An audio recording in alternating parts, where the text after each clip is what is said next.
Hello, Internet. Welcome back to another week of our journey together along the artist's way. So, checking in, morning pages, what is happening there? Some of y'all are like just slaying the morning pages and they're beautiful and they're happening every day. And some of y'all, and this is the category that I fall into, maybe fell off the wagon a little bit with the morning pages. So I've definitely noticed I have very much a weekday versus weekend schedule, and morning pages do not fit into my weekend schedule very well. But last week they did not fit into my weekday schedule very well either. So hopped back on the boat with that this morning and sat outside, got some sunshine, got some grounding in, and working on those morning pages. But it was hard to get back into for me today. So it'd been a couple days since I'd done them, and I was just like, I don't remember how to do these anymore. But when I was doing them, I was feeling really good about them. So I know it's been talked about, kind of this whole process, right? Ebbs, flows, peaks, valleys, ruts, plateaus. It's happening wherever you're at. You're totally doing a great job. No worries there. So keep going with those. If you haven't been doing them, that's okay. Let's start again. If you have been doing them, like, gold star to you, because it's a thing, right? Like, you're doing a great job. So also, artist date, how is that going? Definitely hearing that sometimes it's hard to block out an hour, 2 hours, whatever, a larger chunk of time for ourselves. And so in our study group, definitely having conversations about having shorter little bits of time and dates. And that's totally cool. Get in what you can fit in, do you, and those little bits like add up. I very much believe that a little goes a long way. So I think that's super sweet. Now, getting into the material. This week we're talking about week 8, which is recovering a sense of strength. I was a little disappointed because the intro says that I was going to be learning about time. Didn't learn as much about time as I wanted to, but that's okay. There's some absolute gems in here. So started with talking about survival. One thing that I highlighted, was super excited about, was this thought that what we can handle intellectually far outstrips what we can handle emotionally. I don't think I'd ever heard that in that way, and that just definitely struck something with me, as I'm not an emotional person. I'm very much in my head.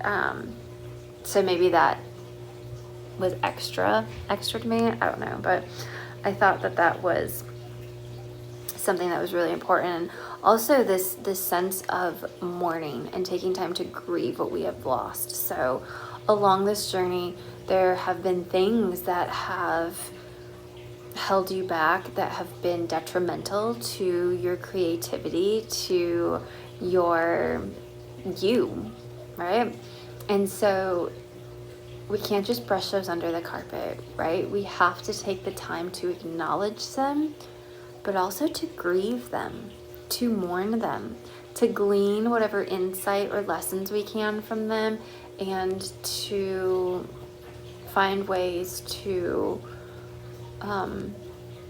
mourn the loss, and then we can release, and then we can move on. So that was something I think a lot of times, especially like when we're talking about all of this talk about releasing what's no longer serving you, right? Like making sure that you take the time to mourn and to grieve some of those things before just trying to release them away.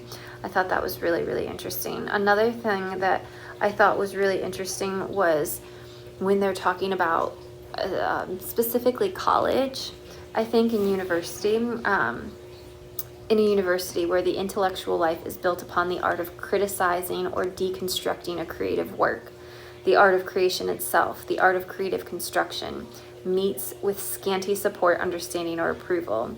to be blunt, most academics know how to take something apart, but not how to assemble it. And then there was a lot of detail into that, right? Because I'm hearing from a lot of us that we have these people that were in our lives, teachers, mentors, that were supposed to be helping us and nourishing us and, fostering growth. But a lot of times there could have been something really hurtful there that happened where that was not the case. And so I just thought that was a really interesting thing to note as far as like university and higher education, and especially for anyone that feels like you need degrees or certifications or anything else. Like, maybe you don't. Maybe that's all bullshit and sometimes does more harm than good. Hot take, I don't know, but just something that I thought. There's also some talk again about gain disguised as loss, kind of this idea of whenever you're thinking about like, oh, why me? Why did this have to happen to me?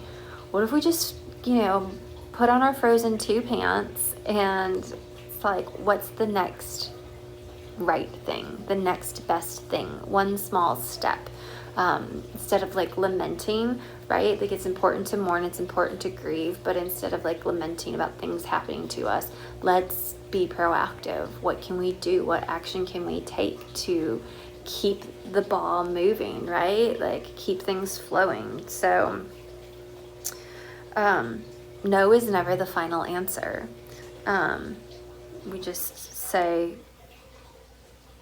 okay, if something, one door closes, one road comes to an end, it's like, okay, well, where to next then? So we don't ever take no as the final answer. So yeah, don't allow yourself to be blocked by that, right? Like, look for the door, like, keep moving, keep things going. Stagnancy is not where creativity thrives. So I loved that.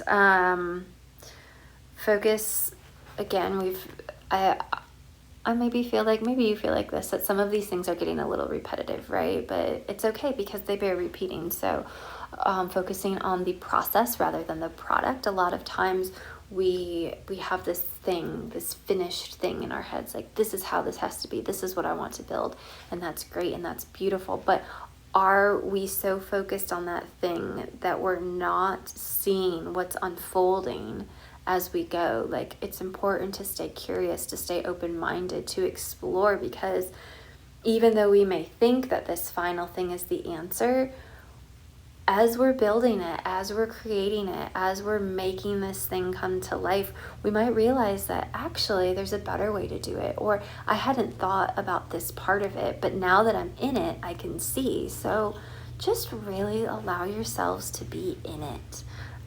Allow yourself the time and the space to enjoy the process, and to not worry about, like, you're not building a model, of anything here.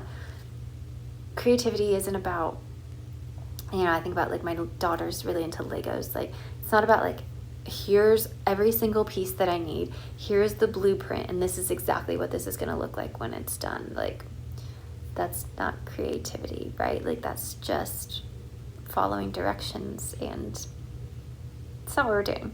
It's not what we're doing. We are making new things, okay, right? Like, we are able to stop and take breaks and to reassess and to pull new pieces in, or maybe figure out, oh, I thought I had the right pieces, but I don't. So how can I either make this work, or how can I get the resources that I do need? So all of those things. Again, she talks about filling in the form, which is really just taking the next right step. I think that there were some really good things here, right? As far as we're talking about action, about something that I've underlined and highlighted. We are addicted to anxiety in lieu of action. A lot of times we we complain about what we have or what we're doing, or we like think about like, is this going to be right, instead of working with what we've got, right? Like, instead of just being like, okay, well, this is it, let's just dig in. It's like, well, I can't start this until this is perfect. Or this is a place where I'm going to invite you to, time is an illusion, right? But to really throw out that linear timeline of it has to be this, then this, then this, then this.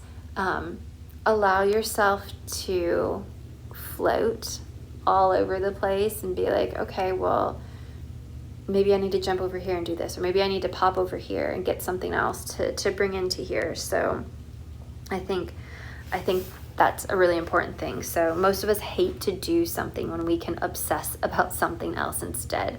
One of our favorite things to do instead of our art is to contemplate the odds. So we will allow ourselves to wallow in the big questions, and that's when we fail to find the small answers. So yeah, don't get all wrapped up in that future tripping thing. Like, just small steps right here, right now. That's what we're focused on. The early patternings and exercise was really challenging for me because I felt a little limited by the prompts. I felt like they were just not aligned with how I like to frame things. So there was some of that, and we actually talked about that in our study group, that we were like, who are all these actors in this book? Who is she talking about? And you know, I don't need like her resume of all of the things that she's done, right? Like, there's a little bit of that in here. But again, this book is 30 years old. I've got the 10th anniversary edition, so the one I'm reading is 20 years old.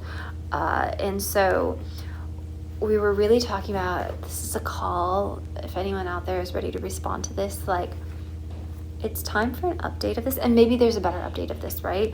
But something that's maybe a little bit more inclusive, a little bit softer with the hard conversations, and a little bit more modern. So I think a lot of this too, we were discussing that probably so much work that we have consumed more recently stems from this, right? It stems from ideas shared here. But I mean, the things that are shared here they're not new ideas, right? It's just Julia, Cameron put them together all in one course for us, which was really beautiful. But I would venture to say that some of the workshops, classes, readings, social media, like anything that you're following, like, people have been inspired by this book, right? So perhaps maybe for me even, that's why some of these things are sounding repetitive. But that's that. There's a bunch of tasks. I haven't done them yet. I will do some of them. Can't tell you about those though, but I think that we are doing it. If you're still here, you're watching, you're listening, you're on this path, I'm impressed by you. I'm impressed that you're sticking with it in whatever capacity that you are, because that's exactly just right for you right now. So kudos to you. Congratulations. You are a badass. I am honored to be on this journey with you, and I'll see you again next week.